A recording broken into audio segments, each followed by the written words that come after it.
Welcome to the episode 24 of the Side Letter podcast, the weekly B2B insights on film, tech, and future business in Europe, made for professionals and decision makers in the creative economy, such as you.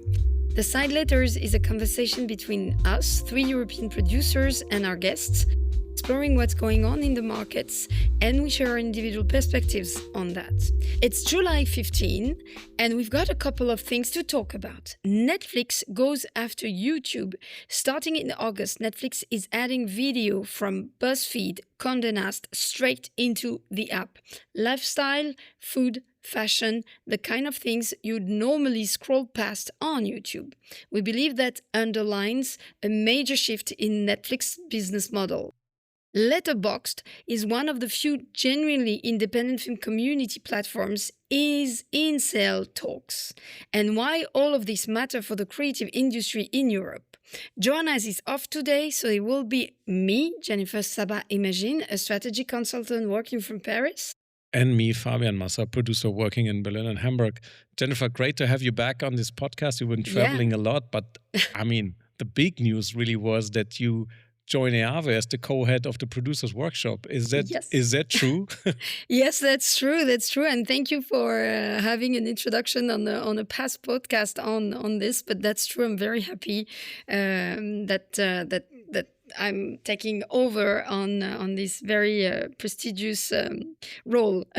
And you're taking over from Lisa Lenze-Möller, right? She almost ran it for, 2 decades or 3 decades? Yeah, absolutely. I mean, Liz was also a group leader, and she's been involved in EAVE for years. And she was my group leader when I did EAVE. And your term starts in 2027 or right away? It starts right away for the next session. Okay, tell us a little bit, if you can, what's in there for you, and what is the spirit of EAVE? Of course, many of our people know about it, and we had this interview with Tina Trapp in the previous episodes a couple of months ago. But tell us a little bit about your role. So what exactly is your day-to-day there, and what are you inheriting in a way? And maybe if you can lay out some plans, you can also mention them. Sure. I'm going to be a co-head of studies along with Tamara Dawit. Tamara is a producer from Canada and from Ethiopia, so she has a very strong background. And the Producer Workshops is the longest running workshop in the industry for producer, and it has a remarkable legacy. I mean, Liz has had the workshop for years. It's a big ship, and clearly for the first few years will be very humbly stepping into Liz's shoes. I don't think there is any immediate change because the workshop already works so well.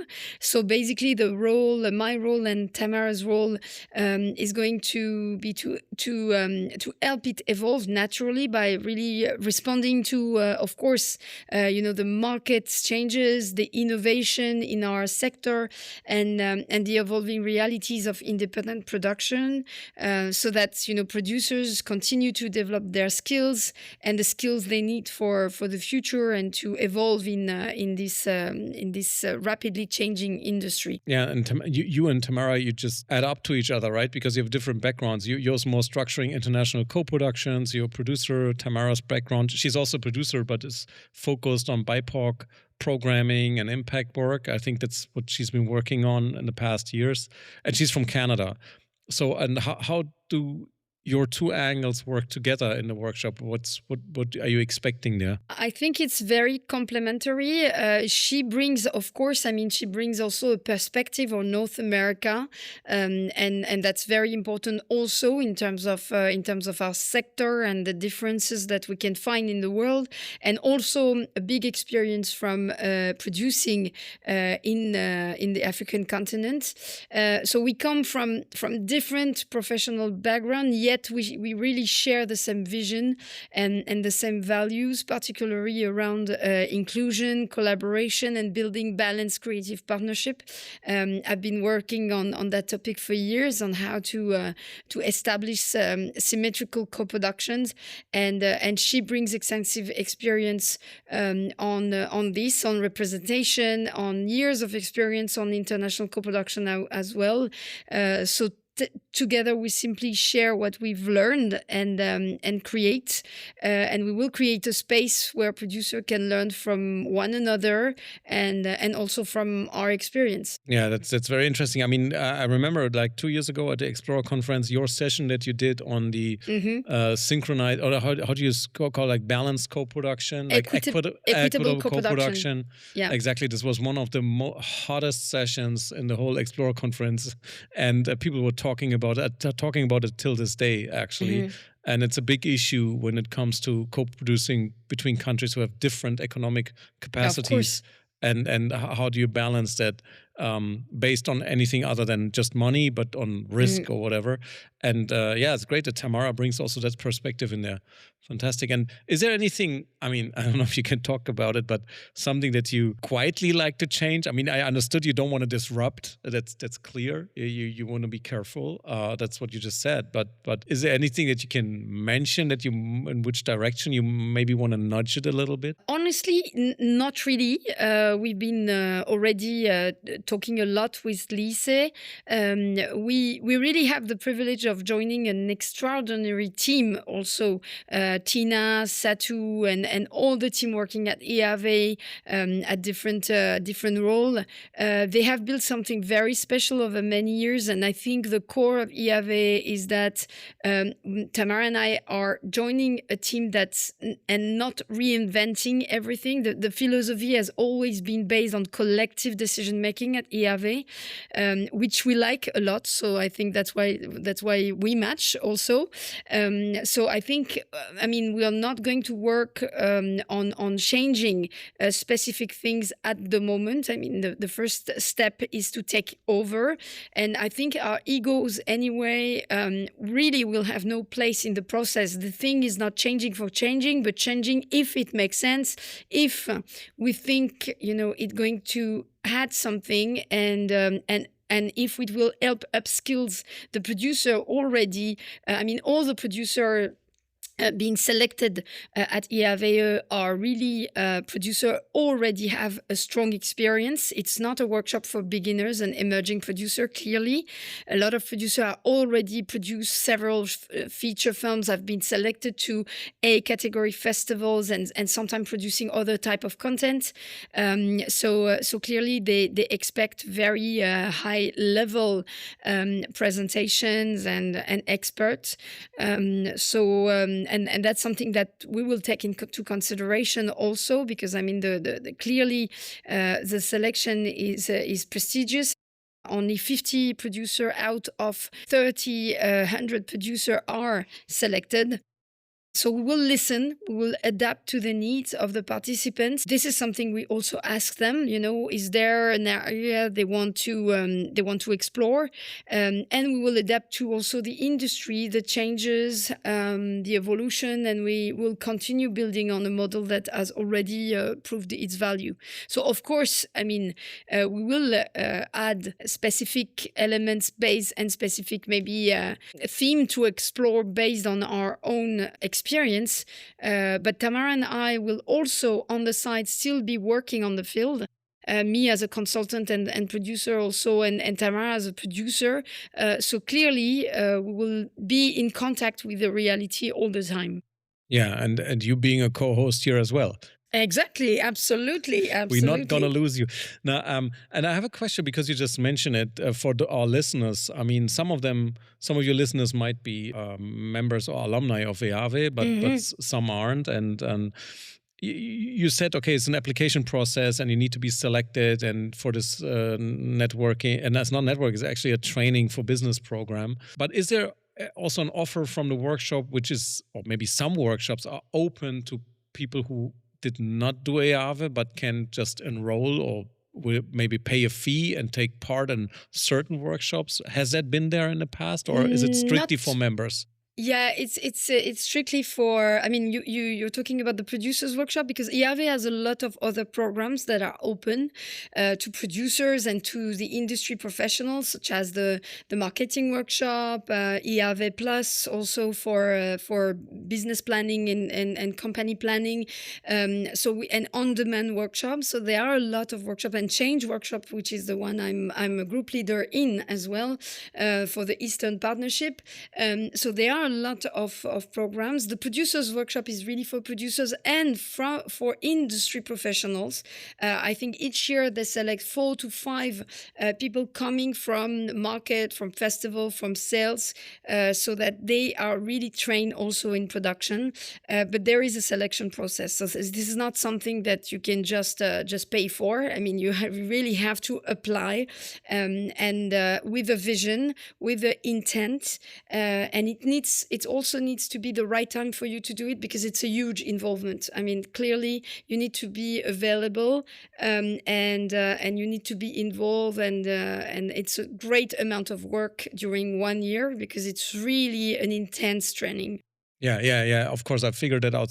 So the producers workshop is basically what you do is for the selected participants, and EAVE Plus and the other programs. I mean, we're gonna link it in the show notes anyway, so whoever's interested can check it out.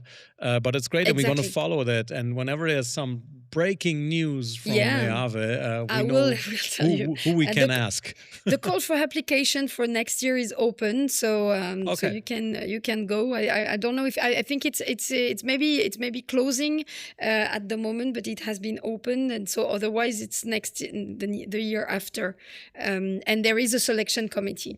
Yeah, and it's not only for up and coming producers, right? I mean, it's like you can be a seasoned producers to do that, right? Yeah, I think it has to be the right time in your career to do it, to gain from it.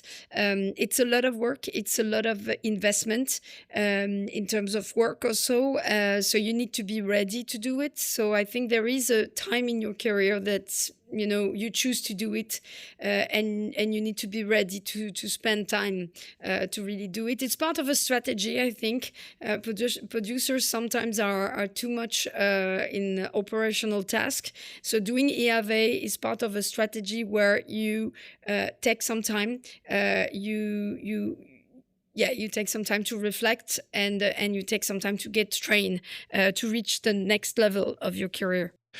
All right. Speaking about the next level, I mean, there's lots of news always coming from the United States and the big players. And I mean, it's like we wish to report on more news on Europe, and there will be some, I'm sure.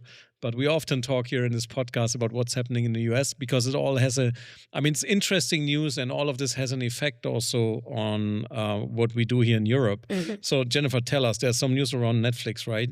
Yeah, there's some big news around Netflix, and we'll discuss that. It's our main topic today. Netflix is basically chasing YouTube, and not subtly. From August 3rd, Netflix is adding videos from BuzzFeed's Condé Nast, videos on lifestyles, food, fashion, the kind of thing that we normally scroll past on YouTube. That's on top of clips. It's short form feed and a growing stack of podcast and creator deals. Pax Matt Belloni and Julia Alexander are calling it a cheap content pivot. So YouTube has overtaken Netflix in share of US streaming times, 28% to 17%. And meanwhile, Ted Sarandos has spent 2 years arguing Netflix is in the spending time business and YouTube is in the killing time business. That's nice. But that line is aging fast, obviously. So is that a genuine strategy shift or panic dressed up as one? What's going on here? What do you think? Well, what do I think? I mean, when Netflix started like a couple of years ago, and in Europe, they were always like fighting against cinema, and all the distributors said, hey, we hate Netflix because they're so against us, against cinema. But I always had the feeling that the end game of Netflix is actually home entertainment, and they feel now the competition and attention with YouTube. People engage much more on YouTube. They might not be paying more because it's all ad supported, and YouTube has this offer, of course, to subscribe, but I don't know. I don't have a subscription there. I was thinking about it recently, basically, because I'm tired of seeing all these commercials. But their main business is actually ad supported and free. And this is something that's killing the engagement on Netflix. So they're trying to compete with that. And I don't know. I mean, if that's the right way for Netflix, why not? I mean, they're looking everywhere to find growth, and maybe they want to become the one platform where everybody goes. Just no matter if you're in daytime and you want to spend time on quick videos during your lunch break, and in the evening you're going to watch the new high-end series. But I'm not sure if that's working, actually. We have to find out. I think YouTube is so big now, and people are so used to tune into YouTube and they expect a certain form of entertainment or distraction or even knowledge, education, stuff like that, and then they go there. And when I want to see big series or movies or maybe documentaries, they go to Netflix. And now they're trying to blur all these lines, and I'm not sure if that's gonna really work. I mean, unless maybe, and that's also what Matt Bellany said in a podcast recently on Pivot. He said that he's expecting that Netflix is launching a totally free platform, like ad supported, but no subscription, within a year. That's his prediction. To really become the competitor. I don't know, but Jennifer, why don't we have a video platform in Europe, by the way? There was this French one. There was a French one called Daily Motion. Where is it? Is it gone? I don't exactly know where is it. I mean, it's still online, but I'm not sure people really use it. I mean, the reality is that people, when they open their, when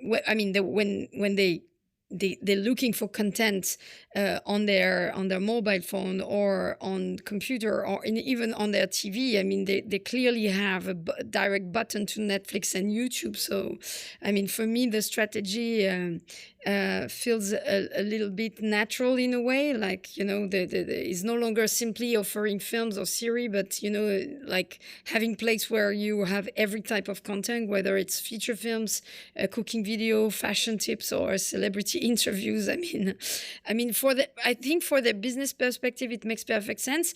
You're raising a very interesting question. I don't understand why we still don't have a platform of that kind in Europe. Like, that's crazy. I mean, YouTube have the monopoly, and Netflix as well, in a way. I mean, Netflix has other SVOD platforms, but YouTube, I mean, nothing comparing YouTube. So, I mean, it's really raising concern for me for plurality and diversity, because every platform starts offering the same kind of content from the same major publisher.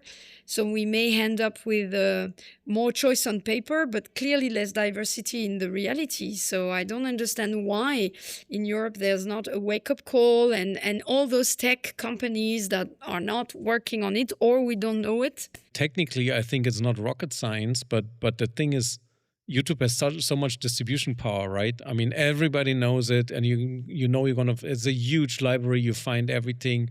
I think the algorithm is also pretty good, I have to say. I mean, the stuff that I get suggested is actually pretty good. They kind of know me, which is also scary. But to train all of this, to make the experience that way, it's a marathon, and who has the capital to do so? And really become the alternative. And it doesn't mean to cancel YouTube, of course not, but I think it would be good to have another competition. I don't know if like Netflix would be the right place to fill this competition. That could also be a European player, and maybe we could have 3 or 4 platforms. And if I would be a creator, or I want to release something on these free ad-supported platforms, I could distribute it to 4 platforms. Why not? It's not exclusive. I could put it on YouTube, on Netflix free, and I could put user-generated stuff, and I can put it on maybe a European platform that hopefully exists at some point. But and I was just thinking there's a shift happening right now also in the business model of Netflix, right? That they more and more understand that the people who come there for free and willing to accept commercials are really becoming an interesting way to make money, and I think that's a major shift there.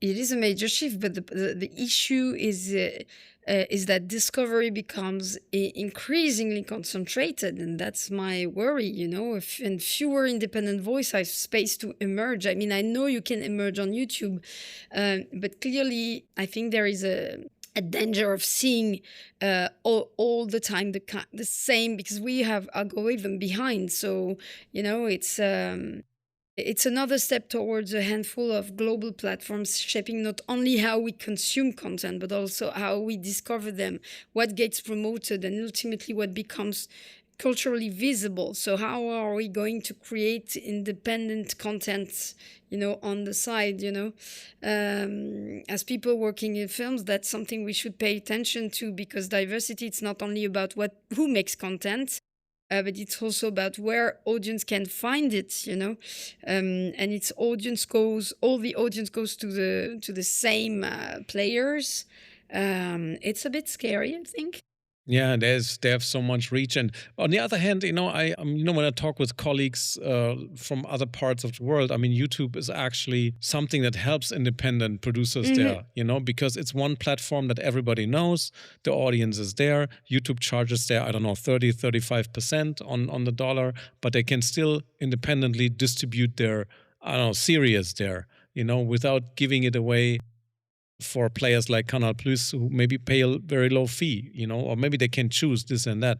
But the thing is, I'm speaking about the African markets now, but also I know in Turkey there's this huge boom since, I don't know, more than a decade of telenovelas, and it all happened because of YouTube, because YouTube was there, people were willing to accept advertisement, and then and the producers really made some money on that.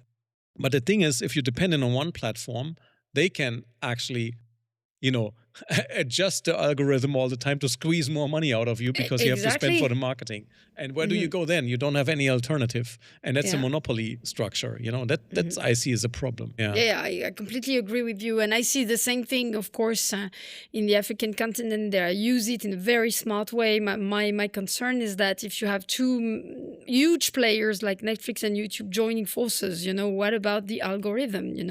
If they decide that we need to see more content, even on a political standpoint, if they decide that we should not see some topics, is there anything to control them, or is there any means to find workarounds? It's going to be complicated. Yeah, and that regulation, of course, needs to be there. When I spend something to promote my series, let's say there, do I really get the value out of it, or do they try to, how does the algorithm work? Of course, it's a big secret, the algorithms, but there has to be more transparency so that you're not just fall victim to somebody who can just change the algorithm, and then you pay more but get less. Let's stay in the attention business, United States. Everybody has heard of Letterboxd, and I know some colleagues who are listening are there already. I have an account too, but I was just wondering how relevant Letterboxd is in Europe. But there was some news that Letterboxd is in sale talks, so it has now 26 million users. And is an independent platform to where like the film community can meet and exchange their perceptions of movies, and it's very successful also amongst Gen Z. I think it really helped also Gen Z to be more cinema focused right now, and as we see with Obsession and Backrooms, we talked about that. So they see cinema really as a cultural, very valuable place. So then one company is called Tiny. I never heard of them. It's a Canadian company that took a 60% stake back in 2023 at a $50 million valuation. So they paid 30 million euros, basically, dollars. Yeah. And they are now trying to sell it for 250 million. So they're going to make some money if they can make it. And as far as the reporting says that Sony, Netflix, Paramount, and the Reddit co-founder Alexis Ohanian and some other people, they're all taking meetings right now to buy Letterboxd. But until now, it's independent. Until Netflix buy it. Exactly. What happens if Netflix buys it? Is it just promoting their Netflix content? What do you think? Is it going to be dead then? I think it has remained remarkably authentic because it has grown organically from its user, and their passion for film. So knowing that now another big company, and maybe Netflix, can you imagine if Netflix buys it? Then yes, that's a real problem for, what are we going to see again? I think that's the same problem. I mean, I think it's understandable that it's for sale because successful independent platform, they want to attract investors or larger company, but it raises broader question again. If one of the last independent spaces for film exchange, film culture becomes part of a larger media ecosystem, what happened to the editorial independence? What happened to the advice and to the community and its role in film discovery? It's going to be biased for sure, I think. So that's the main.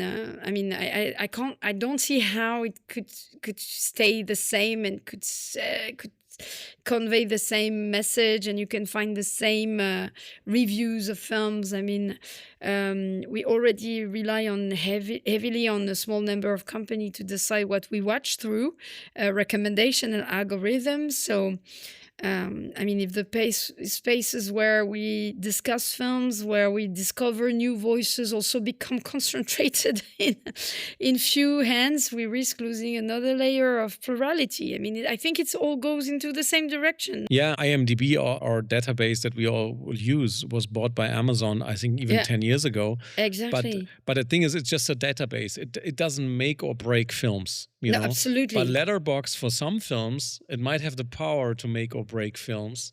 But I just have a hope also that the audience who is on Letterboxd, at the moment that they feel that is biased, I think many of them are really sensitive about this. And if they have the feeling everything becomes, let's say, a Paramount biased because they have bought it, then I think the audience is gonna leave it because it just creates the Paramount bubble. Which might help Paramount to some things, but then again, I think it opens space for other platforms. There's this UK one, and I met him. It's called RecDeck, and it's basically the same thing. Maybe there's some space for others, so maybe even a European one to say, okay, look, this one is now bought by, I don't know, Paramount, and this is Letterboxd going to be all Paramount, but here is something where you can stay independently. So I see some opportunities there. But it could also be if Paramount buys it, just saying as an example, Paramount, that they manage somehow that it stays independent and kind of agnostic. But I think the audience there is pretty savvy around cinema and pretty sensitive about this, don't you think? Yeah, no, I think you're right. I mean, maybe I'm tired, so I'm I'm pessimistic today. I'm always optimistic and solution driven, but I must say that when I see that, I'm like, oh my God, it's always going in the same direction. No, you're right. I mean, cinema has always thrived on diversity of perspective, and I think film lovers. I mean, they want to talk about film. They want to share their perspective, their perceptions on film themselves. So there will always be space for independent cultural exchanges and independent spaces, and they are becoming more valuable in a way, precisely because they're becoming increasingly rare. But the thing is that, how you compete with this. I mean, I'm talking about the larger audience, how you bring the audience reading also those kind of things. If you already have a platform that is moderated, curated, by big groups, how do you create awareness? How do you create space and buzz for that? That's going to be challenging for sure. I mean, but again, yes, why do we not have those kind of platforms in Europe? I mean, we should definitely have something that stays independent. Yeah, well, we have them, but they can step up maybe a little bit. They can step up, they and can. I don't know if they have the capital. To need some. You need to have some money to gain traction. But that's something, Europe should support, through, I don't know, Agora EU, Eurimage, I don't know, but that's something that they should support for sure. And they're not there at the moment, but I think they should support that, because how you counter fight those kind of movements. I mean, we've done it for cinema for years with quotas, with those kind of things. And I think we should start thinking about how do we create our own, protect our own industry and also protect independence. I agree with you that should be some support also from the institutions, but I believe also with these technology, it basically is a technology thing, to build such a platform.